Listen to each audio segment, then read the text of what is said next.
Hej, zašto si odjednom tako sretan? Prestani se cirekati! Weevil, znam da će ti biti vrlo teško pomiriti se s porazom u dvoboju. Ha? Pogotovo jer si potrošio puno vremena smišljajući prevare. No ako si mislio da će ti iskrivljivanje pravila pomoći, u krivu si. Ne, to je trik! Nepošteno igraš pa isto očekuješ i od protivnika. Ali ja se borim časno, Weevil, i u tome je velika razlika. Ti nemaš ništa!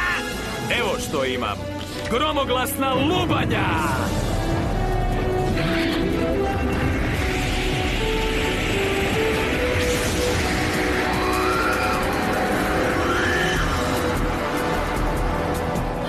Što je to? To je to, Weevil. Tvoj zloglasni kukac neće izdržati moj sljedeći napad.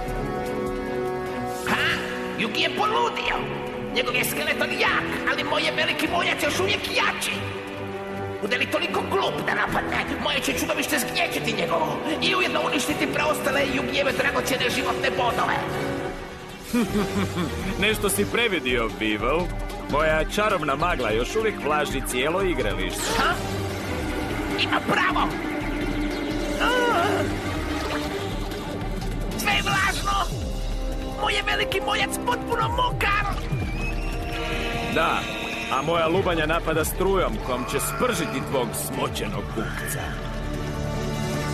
Nadam se da si raspoložen za malo vatrometa, Weevil, jer sva ova voda pojačava električni napad mojeg čudovišta za 1000 bodova.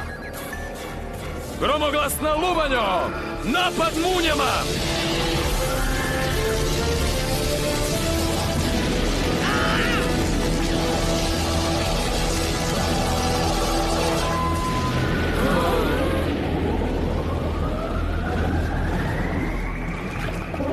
Gotovo je. Pobjedio sam. Ne! Nemoguće! Moje moljac ne pobjedi!